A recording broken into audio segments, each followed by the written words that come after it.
Hello students. आज हम B ए second year के सेकंड पेपर सामाजिक मानव शास्त्र का अध्ययन कर रहे हैं, जिसके हम 4 यूनिट का अध्ययन कर चुके हैं। आज हम 5वां यूनिट के अंतर्गत सेकंड टॉपिक का अध्ययन करेंगे, जिसका नाम है राजस्थान में जनजातियाँ। तो राजस्थान की जो जनजातियाँ हैं प्रमुख, उनमें हम आज 4 प्रमुख जनजातियों का अध्ययन करेंगे, जिनमें पहली है भील, दूसरी मीना, तीसरी गरासिया और चौथी जनजाति है सहरिया। तो अभी हम भील जनजाति के उत्पत्ति के संबंध में अध्ययन कर लेते हैं। फिर इसके कुछ सामाजिक, आर्थिक, सांस्कृतिक जो जीवन है उसके बारे में अध्ययन करेंगे। भील जनजाति की उत्पत्ति के संबंध में अनेक धारणाएं हैं। भील शब्द की उत्पत्ति द्रविड़ भाषा की भील शब्द से हुई है, जिसका अर्थ कमान से लगाया जाता है। इसका अर्थ ये हुआ कि जो लोग तीर कमान का प्रयोग करते थे उनका नाम भील पड़ गया। प्राचीन साहित्य में भी भीलों की उत्पत्ति के संबंध में अनेक कथाएं प्रचलित हैं। कथा सरित संगारा ने गुंधपा ने भील शब्द का प्रयोग किया। एक अन्य धारणा के अनुसार भीलों की उत्पत्ति मनु स्वयं भुविना की जंगा से हुई। आईन अकबरी में भी खानदेश की भीलों का उल्लेख मिलता है। इसी प्रकार रामायण, महाभारत, उपनिषद आदि ग्रंथों से भी भीलों का उल्लेख किया गया है। इसके अतिरिक्त एक धारणा के अनुसार अनार्य जातियों को निषाद कहा गया है। इन्हीं अनार्य जातियों में एक भील जाति भी है। कुछ हो यह तो सत्य है कि यह जनजाति आदिकाल से महाराष्ट्र, गुजरात, राजस्थान में रहती आई है। मध्य प्रदेश में यह जनजाति प्रमुख रूप से झाबुआ, थार, पश्चिम निमाड़, इंदौर, रतलाम, ग्वालियर आदि के जंगलों में, जंगली स्थानों में रहती हैं। इसके अतिरिक्त सौराष्ट्र, महाराष्ट्र, राजस्थान में भी इस जनजाति के सदस्यों की संख्या अत्यधिक है। वास्तव में भारतीय जनजातियों में भीलों का अत्यधिक महत्व है। यह जनजाति सदा से ही युद्ध कौशल के लिए प्रसिद्ध रही है। कहते हैं कि महाराणा प्रताप द्वारा लड़े गए हल्दी घाटी युद्ध में भीलों ने भी भाग लिया था। राजस्थान में तो इस जनजाति ने कुछ समय तक राज्य भी किया।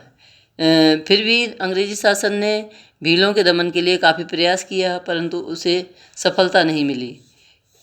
भील जनजाति का अध्ययन जो है समाजशास्त्रीय दृष्टि से इसलिए अति उपयोगी हो गया है।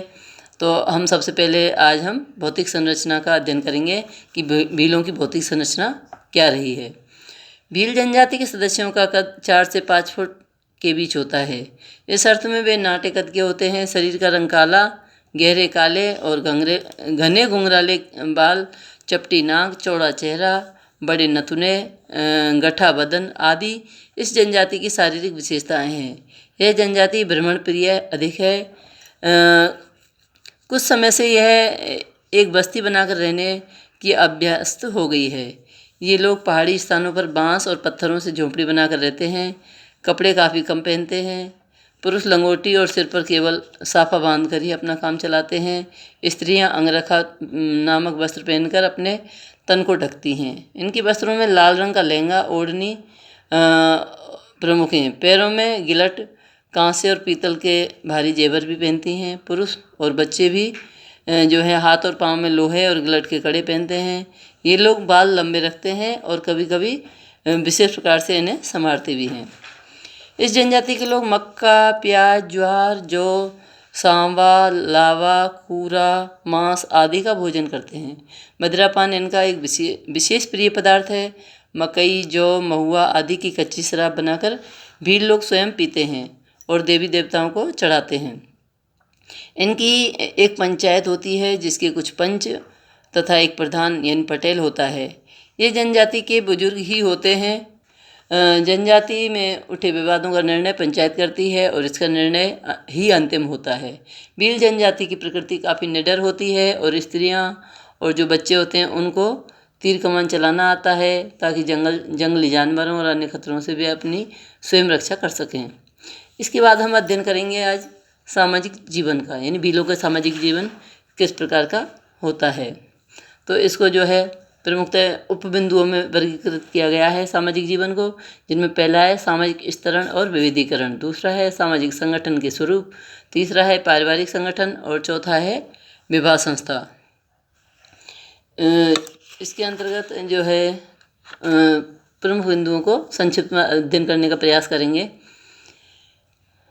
ये सामाजिक स्तरण और विविधीकरण किस प्रकार से होता है भीलों में? मध्य प्रदेश की भीलों में 5 प्रकार का स्तरण पाया जाता है। भील, पटालिया, रथियास, भिलाला और बैगास। बैगास लोग मंडला क्षेत्र में निवास करते हैं। व्यावसायिक आधार पर भी इस जनजाति में अनेक वर्ग पाए जाते हैं। माधवी व बधवो या भगत नाम की जाति वाला भगत व्यक्ति जनजाति में सबसे पवित्र माना जाता है। पुंजारो नाम की जाति का व्यक्ति दवाइयाँ और बीमारियों का ज्ञाता माना जाता है। इसी प्रकार कोटवार जाति का व्यक्ति भीलों के गांव पर प्रशासन करता है। इसके अतिरिक्त ढोली, बलाई, धोबी और भाट आदि निम्न श्रेणी में आते हैं। इन्हें जजमानी प्रथा के अनुसार भील परिवारों को अपनी सेवाएं प्रदान करनी होती हैं। उदाहरण के लिए जैसे ढोली जाति का सदस्य किसी भील की मृत्यु के अवसर पर ढोल बजाता है। इसके बाद अध्ययन करेंगे सामाजिक जीवन में सामाजिक संगठन का स्वरूप किस प्रकार होता है। तो भील जनजाति के सामाजिक संगठन के 4 स्वरूप पाए जाते हैं, जैसे अतक, ओदख, गोट तथा कुल। इनका आधार पूर्वज और उनके जो रक्त संबंधी होते हैं।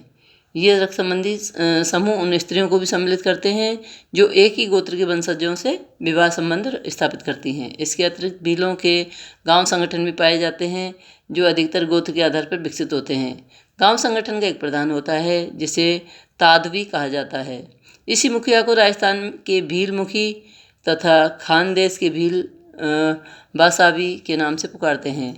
भीलों के इस प्रधान का अत्यधिक महत्व है। यह प्रधान ही व्यक्तिगत विवादों और झगड़ों में अपनी राय देता है। इस संबंध में एक अन्य महत्वपूर्ण बात यह है कि जो व्यक्ति होली के दिन इस मुखिया के घर सर्वप्रथम जाता है वही होली की अग्नि प्रज्वलित करने का अधिकारी होता है।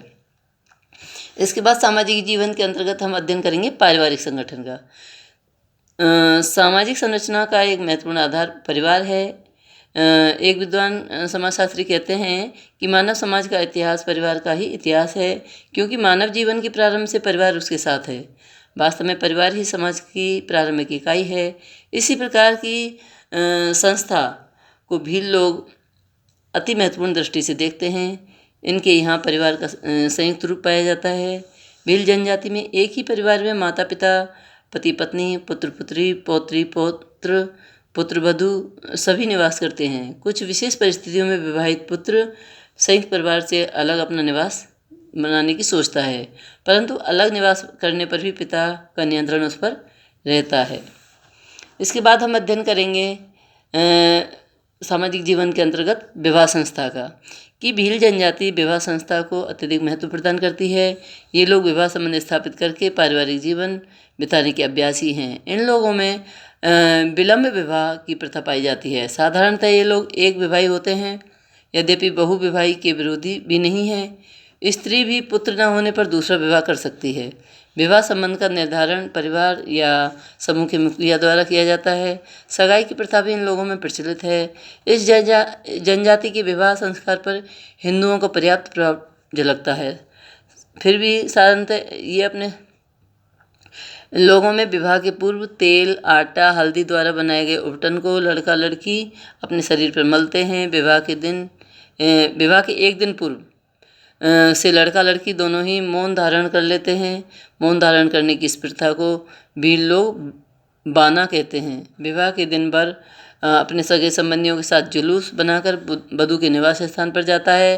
वहाँ पर मंडप के 12 परिक्रमाएं, गठबंधन और पंडितों द्वारा यज्ञ आदि के संस्कारों के बाद वर वधू को अपने निवास पर ले आता है। इस प्रकार विवाह की रस्म पूरी हो जाती है। एक विद्वान ने भील जनजाति में पाई जाने वाली एक अत्यंत रोचक प्रथा का भी जो है उल्लेख किया है। इस प्रथा को गोल गादेड़ों के नाम से पुकारा जाता है। होली के अवसर पर गोल गादेड़ों नामक एक लोक नृत्य का आयोजन किया जाता है। उत्सव के स्थान पर एक खम्भे या पेड़ पर गुड़ और नारियल बांध दिया जाता है। पेड़ के चारों ओर अंदर के घेरे में कुमारी लड़कियां और बाहर के घेरे में अविवाहित लड़के नाचते रहते हैं। लड़कों का प्रयत्न अंदर के घेरे को तोड़कर गुड़ और नारियल को प्राप्त करना होता है, जबकि लड़कियां लड़कों को ऐसा करने से भरसक रोकती रहती हैं, पूरा प्रयास करती हैं। उनका घेरा तोड़कर उस खम्भे या पेड़ पर चढ़ने का प्रयत्न करने वाले युवक को खूब मारती हैं, उसके कपड़े फाड़ती हैं, बाल खींचती हैं, यहाँ तक कि उसके शरीर के मांस को भी नोचती हैं। यानी हर तरह से उसे जो है अंदर जाने से रोका जाता है। फिर भी अगर कोई युवक लड़कियों के घेरे को तोड़कर खंभे या पेड़ पर चढ़ जाता है और गुड़ खाने में या नारियल प्राप्त करने में जो है सफल हो जाता है, तो वह घेरे के अंदर नाचती हुई युवतियों में से जिसको वह चाहे अपने जीवन साथी के रूप में चुन लेने का अधिकार प्राप्त कर लेता है।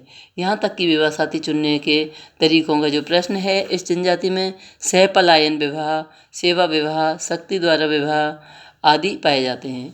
ये लोग इन विवाहों को क्रम से भागोरिया विवाह, परजवाई, धिंगलिया विवाह आदि नामों से पुकारते हैं। इसके अतिरिक्त उदल या आईवेराई विवाह तथा जागदा विवाह भी इन लोगों में यहाँ प्रचलित होता है। इसके बाद जो है भौतिक संरचना और सामाजिक जीवन के बाद आता है भील जनजातियों में आर्थिक जीवन का जो है स्वरूप। तो इनका आर्थिक जीवन का अध्ययन करते हैं कि भील जनजाति के आर्थिक जीवन के संबंध में प्रमुख बात यह होती है कि यह अत्यंत निर्धन जनजाति है। अनुमान के अनुसार एक भील जनजाति परिवार की आय जो खेती करता है 273 रुपये से लेकर यानी 400 रुपये प्रतिवर्ष तक होती है। स्पष्ट है कि भील जनजाति का मुख्य व्यवसाय जो है कृषि है। कृषि के अतिरिक्त भी ये लोग कृषि मजदूरी, पशुपालन, जंगली वस्तुओं को बेचने का काम करके अपनी रोटी रोजी कमाने का प्रयत्न करते हैं। फिर भी ये लोग जो है अपने खर्चे के अनुपात में साधन नहीं जुटा पाते हैं। इनका कारण क्या है? इनकी फिजूल खर्ची।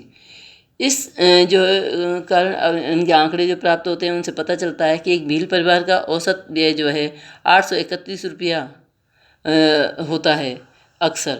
और फिजूल खर्ची में अत्यधिक मदिरापान और बढ़ता हुआ कन्या मूल्य यानी दहेज प्रथा है।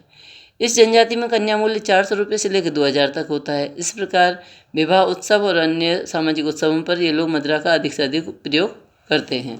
इसके बाद आता है हमारा जो है भील जनजाति के अंतर्गत राजस्थान का जो जनजाति है भील, उसमें सांस्कृतिक जीवन इनका किस प्रकार होता है। तो एक समाजशास्त्री बताते हैं कि मनुष्यों से उसकी संस्कृति को छीन लीजिए, जो कुछ शेष रहेगा वह निश्चय ही मानव नहीं बल्कि एक प्रकार का बंदर होगा। तो इस कथन से स्पष्ट हो जाता है कि बिना संस्कृति के मानव जीवन जो है मानव नहीं कहलाता। इसी से सांस्कृतिक जीवन का महत्व स्पष्ट हो जाता है। शायद कहने की आवश्यकता नहीं है कि भील जनजाति के सांस्कृतिक जीवन की विवेचनाएं किए बिना उसका परिचय अधूरा रहेगा। इस तथ्य को ध्यान में रखते हुए भील जनजाति के जो है सांस्कृतिक जीवन के 2-4 बिंदु हैं, उनका आप अध्ययन कर लीजिए। पहला है धर्म और जादू। भील लोग आत्मवाद को मानने वाले हैं। ये लोग विश्वास करते हैं कि उनका जीवन अदृश्य आत्माओं, प्रेतों और अलौकिक शक्तियों से न केवल घिरा हुआ है बल्कि उनके द्वारा प्रत्यक्ष और अप्रत्यक्ष दोनों ही रूपों में नियंत्रित होता है। इसी कारण ये लोग गर्जन करती नदियों, चमकती हुई बिजली, भयानक वर्षा, अद्वैत पेड़ पौधों, बड़े बड़े पहाड़ों आदि से भय खाते हैं और उन्हें देवी देवता मानकर पूजते हैं ताकि वे उनसे प्रसन्न हो सकें। और इतना ही नहीं, अनेक प्रकार की जादुई क्रियाओं के द्वारा ये लोग देवी देवताओं और अलौकिक शक्तियों को प्रसन्न करने का प्रयत्न करते रहते हैं। दूसरा बिंदु आता है सांस्कृतिक जीवन में भाषा। यानी भील जनजाति की भाषा को भिल्ली नाम से भी पुकारा जाता है। इस प्रकार भाषा पर मालवी और गुजराती भाषा का बहुत अधिक प्रभाव देखने को मिलता है। तीसरा जो सांस्कृतिक जीवन के अंतर्गत उपबिंदु है वो है मनोरंजन के साधन और त्यौहार का।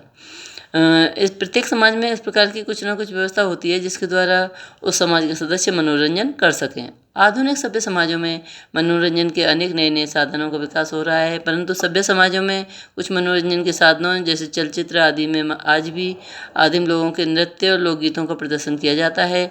इस दृष्टि से भील जनजाति का एक विशिष्ट महत्व है। यह जनजाति अपने सदस्यों का मनोरंजन विभिन्न प्रकार के लोक नृत्य जैसे घूमर नृत्य, गौरी नृत्य आदि से करती है।